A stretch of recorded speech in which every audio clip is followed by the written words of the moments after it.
Locked On Podcast Network presents Locked On Sports Today. Jonathan Taylor isn't being traded again. Where do the Colts go from here? Also, college football officially gets started this weekend, and the Angels prioritized the bottom line over good baseball. I'm Peter Bukowski, starting your day with the can't-miss stories and biggest debates in sports. You're Locked On Sports Today. Searching all major sports. Found. Let's start with the biggest story.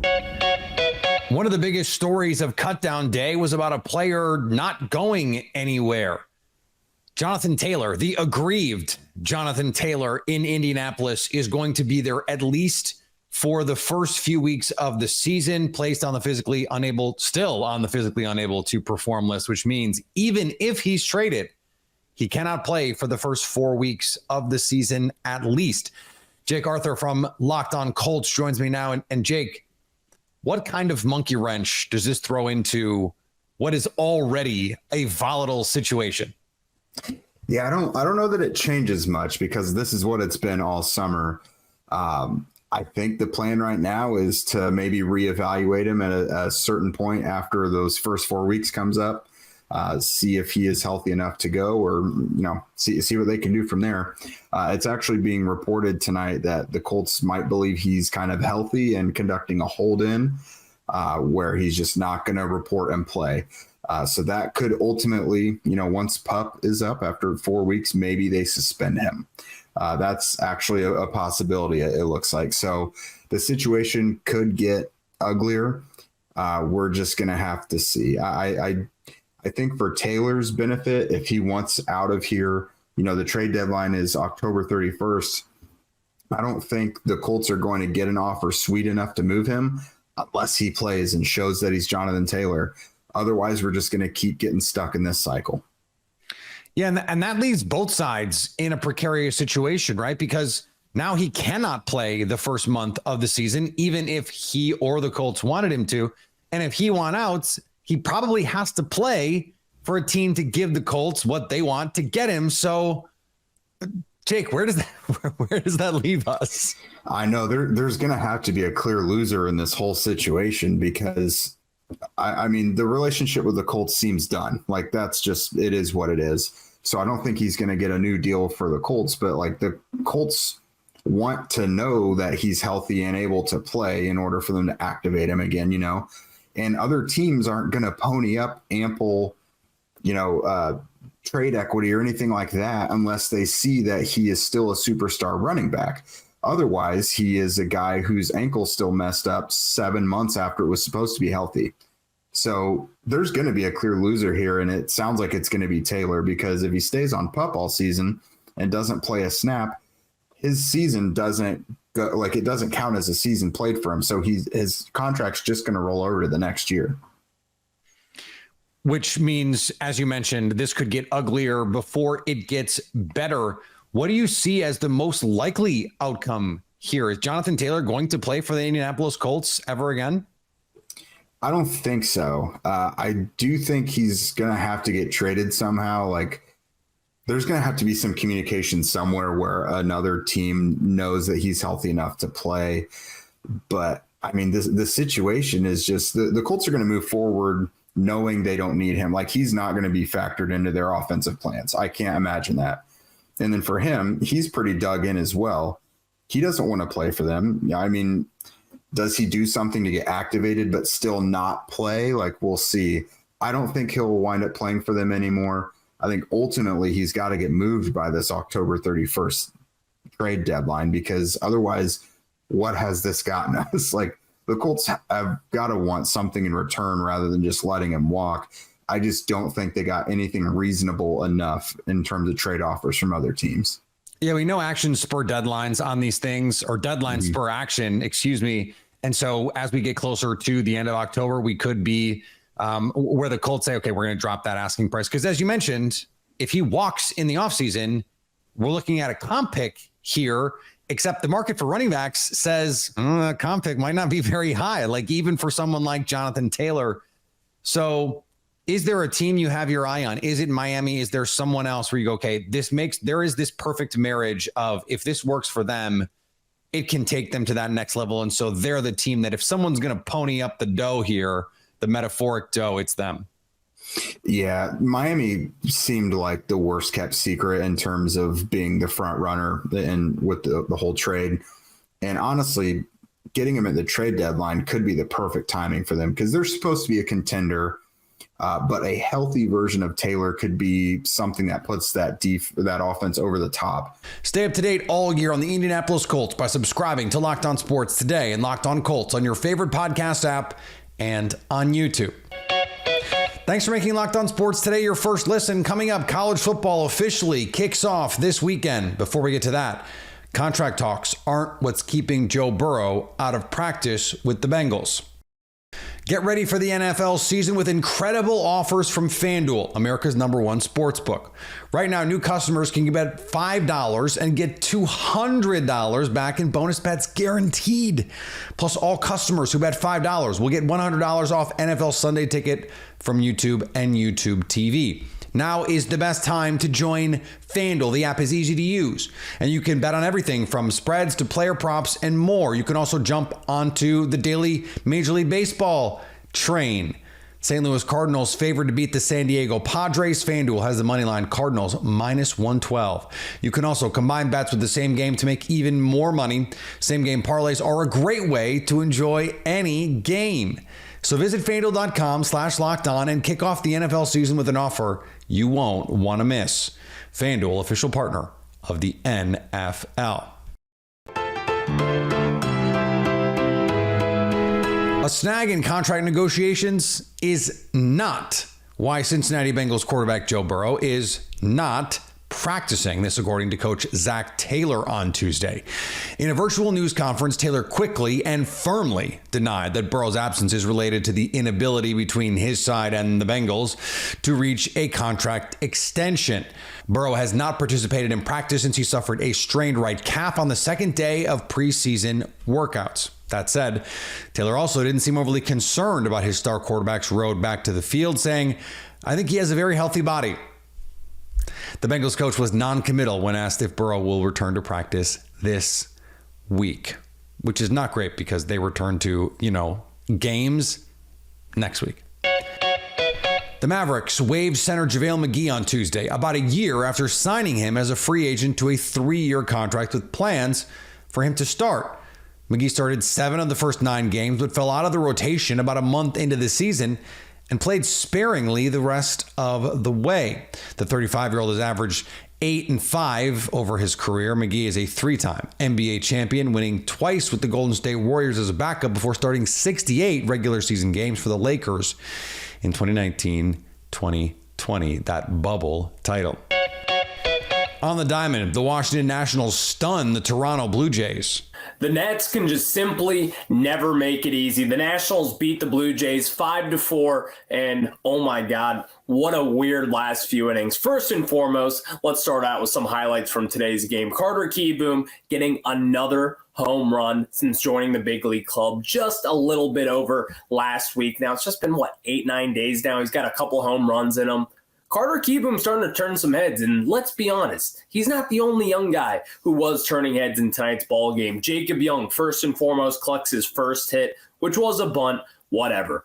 First and foremost, what everyone cares about, that throw in the 8th inning, getting Alejandro Kirk, who, let's be honest, not the fastest runner ever, but Jacob Young, that throw was incredible. That is why this Nationals team has deserved this scrappiness title. And then, of course, the 9th inning, Kyle Finnegan loading the bases, nobody out, and we still, somehow, some way, get the win. The Boston Red Sox have no answers for the Houston Astros. Hi, this is Gabby from Locked On Red Sox.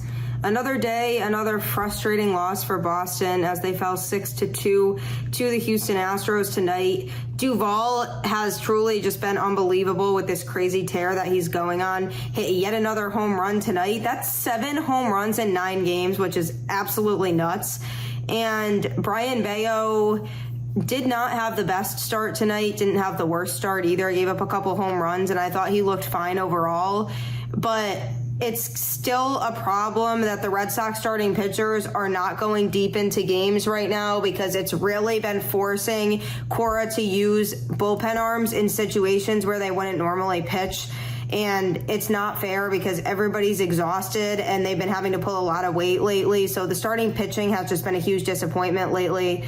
6.5 games out of the wild card now, so the chances of making it are slim to none. And the Cincinnati Reds are slipping away from the playoffs. The Cincinnati Reds got one hit. Just one. With 2 outs in the top of the ninth, Spencer Steer gets an RBI double into straightaway center field. Nick Senzel was on second base. He scored. And that was it. Reds lost 6-1. Really tough first 2 games here in San Francisco. The Giants now own the season series, so they've got the tiebreaker. If the Reds and Giants finish the season with the same record, the Giants will be ahead of the Reds. But it's just been a rough go for the lineup these last 2 days. Starting pitchers for the Giants have owned the Reds between Kyle Harrison and Alex Cobb. We'll see what the Reds have in the final game of this series as Hunter Green is on the mound. Hopefully we will see the Hunter Green that we know and love and not this dude that's been his first 2 games back from the injured list. We got more. And did the Reds lose the trade deadline? That's on the next Locked On Reds. No more week zeros. It's time for the real deal. Week 1 in college football.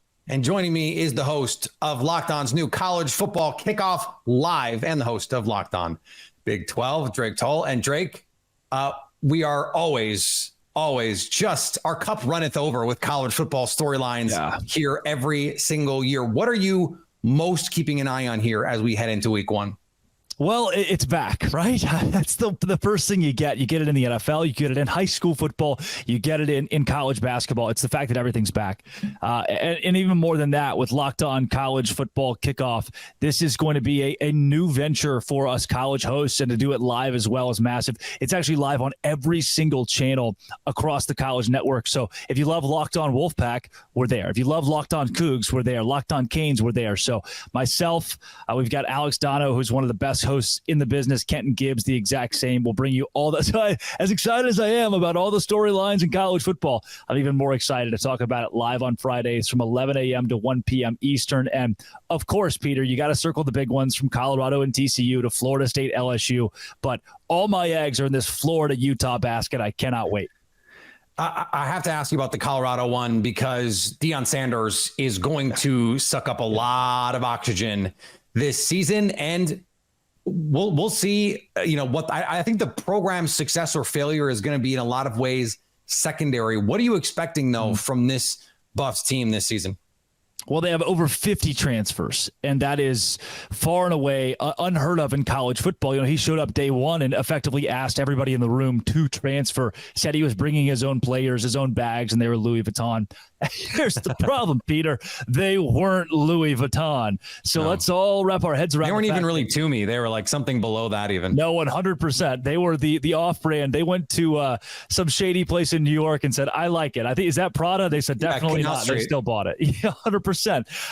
So you didn't get the Louis Vuitton that we were promised for Colorado, and you will. I think Deion wins in year 2 or year 3, especially in that jump to the Big 12.